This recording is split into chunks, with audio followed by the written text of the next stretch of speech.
છોટાઉદેપુર જિલ્લાના બોડેલી તાલુકાના ગૌ પશુધનના ગેરકાયદેસર પરિવહનનો મામલો સામે આવ્યો છે। નર્મદા કેનાલ નજીક ગૌવંશથી ભરેલી એક પિકઅપ ગાડી ગૌરક્ષકોની સતર્કતાના કારણે ઝડપાઈ હોવાનું જાણવા મળ્યું છે।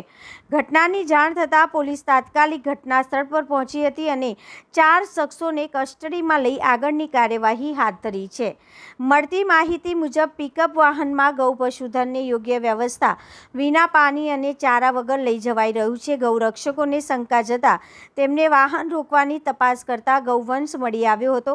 આ પશુઓને કતલખાને લઈ જવામાં આવી રહ્યા હોવાની શંકા વ્યક્ત કરવામાં આવી રહી છે। ઘટનાની જાણ થતાં બોડેલી પોલીસ ઘટના સ્થળ પર પહોંચી હતી અને વાહનો જપ્ત કરીને 4 વ્યક્તિઓની પૂછપરછ માટે કસ્ટડીમાં લીધા છે।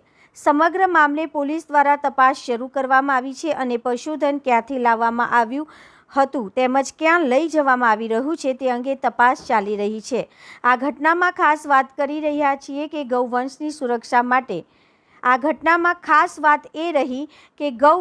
સુરક્ષા માટે હિન્દુ અને મુસ્લિમ ગૌરક્ષકો એક થઈને કામગીરીમાં જોડાયા હતા, જે વિસ્તારમાં ચર્ચાનો વિષય બન્યો છે। હાલ પોલીસ તપાસ પૂર્ણ થયા બાદ જ સમગ્ર હકીકત બહાર આવશે। ગૌ પશુધનના પરિવહન પાછળનો હેતુ શું હતો અને કોઈ કાયદાનું ઉલ્લંઘન થયું છે કે નહીં તે અંગે અધિકૃત માહિતીની રાહ જોવામાં આવી રહી છે। ન્યૂઝ બોડેલી ગૌવંશ ભરેલી પિકઅપ ઝડપાઈ કતલખાને લઈ જવાની શંકા, 4 લોકો પોલીસ કસ્ટડીમાં, બોડેલીમાં ગૌરક્ષકોની મોટી કાર્યવાહી। રિપોર્ટર રાકેશ તડવી, નસવાડી, છોટાઉદેપુર।